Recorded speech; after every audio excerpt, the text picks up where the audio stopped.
I'm scared now. Hold on. Oh, shit.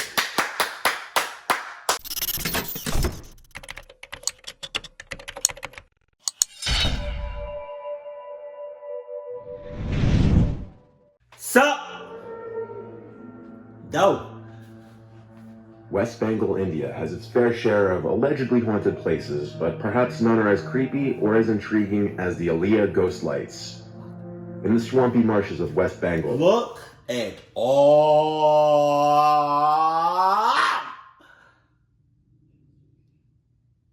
of this. All of that. God damn. there have been many sightings of these lights called Aliyah or jack-o'-lantern. They're described to be a flickering ball of light that emerges usually in the marshy regions of West Bengal and Bangladesh, and they've been attributed to being the cause of death of many fishermen. The fishermen community of the area have often spotted these unexplainable lights, and many believe that some of the fishermen were so transfixed after seeing the Aliyah light that they followed it and drowned. Wow. It's also believed by many in the area that these lights are the spirits of dead fishermen who lost their lives fishing the marshes. These lights at times confuse the fishermen, causing them to fall in the water and drown, but also at other times, they may help guide them and prevent them from getting into danger. At least that's what locals believe. Aliyah ghost lights are not just limited to West Bengal though. They've been spotted in various places around the world, and these lights have long been associated with the paranormal or spirits. Some good spirits, some bad spirits. It's said that once you follow one of these lights, they'll flicker and diminish in size until they disappear, often causing people to panic and get lost. People have seen these lights all around the world, in graveyards, swamps, and boglands, and they have been referred to as many different names. Anaya Carr from Siliguri was on the phone with her husband who was on a solo fishing trip, and when he had mentioned seeing a bright light glimmering across the marsh, he stopped replying, though the call didn't end right away. Anaya would keep saying her husband's name into the phone until it sounded like the phone was dropped, and then the call abruptly ended. Her husband was never seen again. Jesus. So what would cause them to drown? Because I can swim. Maybe it's just, the spirit or whatever that's forcing them to drown. In 2014, taxi drivers in Ibadan, Nigeria were starting to disappear, and while there was no outward evidence of any sort of foul play at first, people started to become suspicious when more and more people would disappear and mysterious-looking strangers would be lurking the area. Police were notified of the disappearances, but reportedly were uncooperative, refusing to investigate further and saying that the men had likely just run off. As the disappearances continued in the area, there was still no official response until a motorcyclist riding down a highway claimed that he had heard some crying out for help from the forest. On March 22, 2014, police finally went about investigating the forest, where they would stumble across a literal house of horrors. There, tucked away in the trees, was a seemingly abandoned building from which emanated a vile stench. Upon entering the building, they were met with countless decomposed human corpses, most of which had been bound with chains. As the search of the place continued, police began turning up other human remains in the surrounding area, many of them having been butchered and missing limbs, some of them even still bound with chains. Oh my God. There were also numerous human remains found scattered in the surrounding woods, stuffed within bushes, in the nooks of trees, or dumped into holes in the ground or into caves. The corpses and remains were in various states of decomposition, many of them missing limbs or internal organs. In total, over 20 decomposed human bodies and hundreds of human skulls were found in the forest. Oh my God. There was a separate building full of only personal belongings of the victims, including licenses, clothing, and even children's toys. 15 people were rescued who were chained up in captivity, all severely malnourished. When police interviewed them, in most cases they could not identify the people who had taken them, but they described that they had been kidnapped, tortured, and kept in shackles with once-a-week feedings. However, a few claimed that the men who kidnapped them had been government officials, or at least were posing as them. The answers as to what exactly happened here have not been made completely clear, and it's unknown who took these people or where they went. And while some arrests were made, no one has been officially charged with any of it. Oh my God. On January 2nd, 2000, Zeb Wayne Quinn went missing in Asheville, North Carolina. Zeb was 18 years old and working at a local Walmart in the electronics section when he disappeared after finishing his shift. At around 9 p.m., he had plans to travel a moderate distance with his coworker Robert Jason Owens to buy a new car. Zeb met Robert in the Walmart parking lot before they drove separately to look at the vehicle. There it is. There it is. Fuck. That was probably the cause of like Craigslist or eBay. I don't know if people used to still use eBay. Or there was another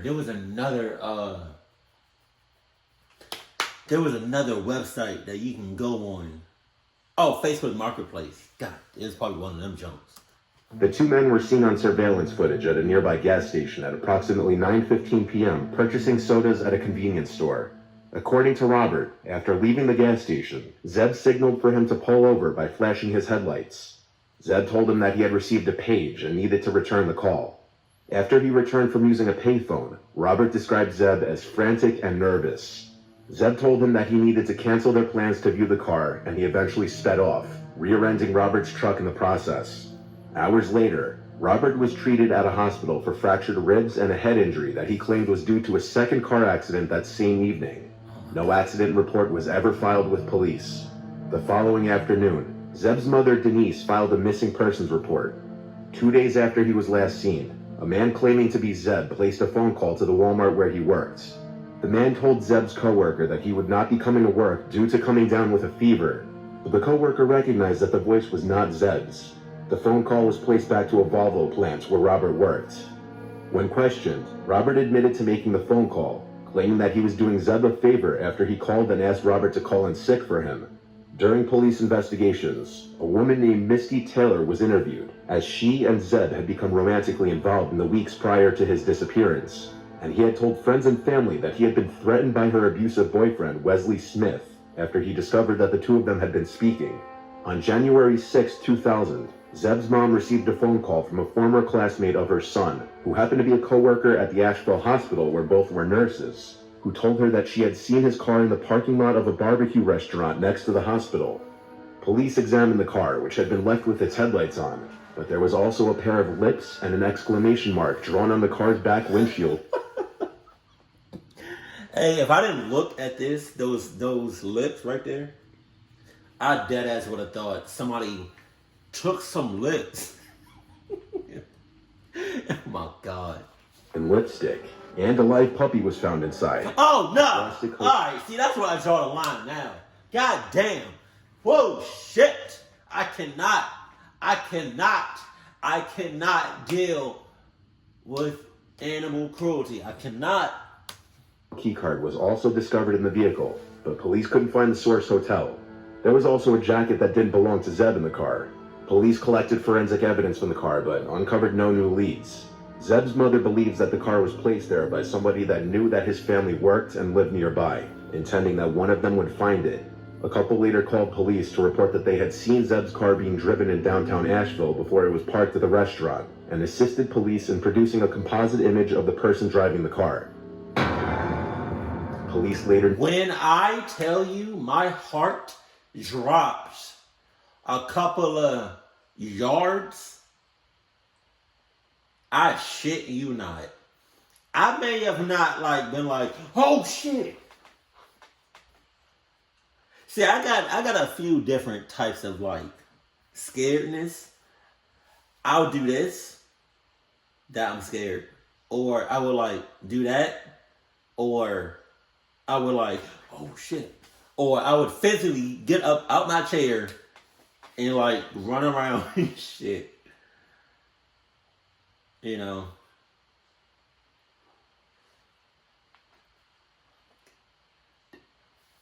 Why she look like that? Yo, she looks weird. She don't got no lips, but she look weird though. Why she almost don't look human. Whole time. Noted that the sketch looked identical to Misty Taylor. Robert Jason Owens was arrested. Why? Go back a few frames. Am I tripping, or did her face distort a little bit? Go back. Okay. Alright. Am I tripping? Or did her face distort a little bit?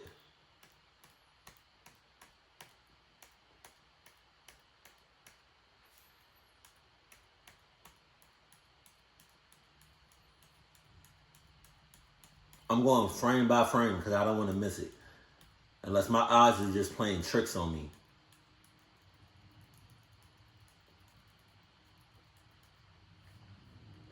Fuck, I'm nervous because I thought I saw her face distort. I'm scared now. Hold on. Oh, shit. I don't know. That scared. I don't know why. But that scared the living shit out of me.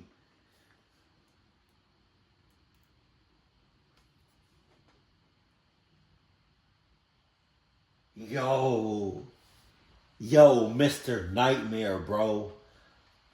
A. I gotta screenshot this shit.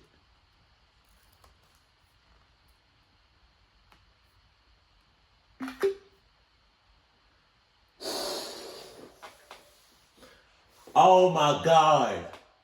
Oh my God. Thank God I was looking. Oh my God, that's that shit. That he got me. Because I don't know if anybody else saw that.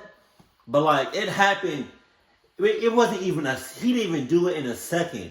It was like half of a second. Oh my God. Because watch how fast that smile went. Watch. Police later noted that the sketch looked identical to Misty Taylor. Robert Jason Owens was arrested in 2017 for the murder of Zeb. However, in his plea agreement in July of 2022, just last month, Robert's story went that his uncle Gene, who died in 2017, knew Misty Taylor's aggressive boyfriend and was asked to do something to keep Zeb away from her. And Robert said his uncle's remedy was murder, though he said that he played no part and only witnessed it. The judge accepted Robert's plea and sentenced him to 150 to 189 months in prison, which will be served concurrent to a 60 to 75-year sentence he's currently serving for the murder of a couple in 2015, which is an entirely different story of its own. Regarding Zeb's murder, no one can really know for sure what actually happened. On July 13, 2011, Rebecca Zahaou was found hanging at the Spreckles mansion in Coronado, California. She was pronounced dead by first responders called to the residence. Rebecca's body was found nude, bound, and gagged. Her death occurred 2 days after 6-year-old Max Shackney, the son of her boyfriend Jonah Shackney, had fallen from the staircase of the mansion and was held in a hospital in critical condition. Rebecca and her younger sister Zena were the only people present at the time of Max's fall. On July 16, 2011, Max succumbed to his injuries and died in the hospital. Rebecca's death was ruled a suicide, but her sisters don't buy it and have long pressed their point, waging battles both with authorities and possible suspects. On July 12, 2011, Rebecca dropped off Zena at the airport for her flight back to Missouri, and then picked up Jonah's brother Adam, who had just arrived on a flight from Memphis, Tennessee. Rebecca, Jonah, and Adam ate dinner with a friend named Howard that evening. Afterwards, Rebecca and Adam returned to the Spreckles mansion, while Jonah held a vigil for Max with the child's mother, Dina Romano. There were reports of loud music coming from the Spreckles mansion later that night. On the morning of July 13th at around 6:45 a.m., Adam stated that he found Rebecca's nude body hanging from a balcony, with her wrists and ankles bound and her hands behind her back. He called 911 at 6:48 a.m., then sent a text message to his brother to inform him of the news. He cut down her body before the police arrived. Medics attempted to revive her, but it was already far too late. Police performed an autopsy to determine the cause of death, and from the start, speculations of foul play had arisen, but investigators were unable to find any other DNA at the scene besides Rebecca's. The San Diego Sheriff's Department formally announced their finding that Rebecca had committed suicide. But her family wasn't happy about that, and they were firm on their belief that she did not commit suicide. Family and friends looked at Adam Shackney, Jonah's brother, as a prime suspect, as he was alone in the house with Rebecca during her hanging, and it could have been a revenge killing for the accidental death of his nephew while he was under Rebecca's watch. For 7 years, Rebecca's sisters had to fight to make it known she didn't commit suicide, and eventually it paid off. In 2018, a jury in San Diego found Adam Shackney responsible for the hanging death of Rebecca after a month-long civil trial. Rebecca's family was awarded more than $5 million for loss of companionship. The 12-member jury found Shackney responsible for her death in a 9-3 vote. The majority agreed Adam touched Rebecca with intent to harm her before her death, and the touching caused her death. The court never awarded any punitive damages. Because this was a civil trial, Adam didn't face any criminal charges and cannot be sentenced to prison. My ass. Regardless of the civil suit, the findings by police allegedly pointed at Jonah and Adam being innocent and Rebecca's death being a suicide. But the biggest flaw in that would be the way in which Rebecca's body was found hanging, bound and gagged. It's not something somebody would do to themselves. Still, what really happened may never be known for sure.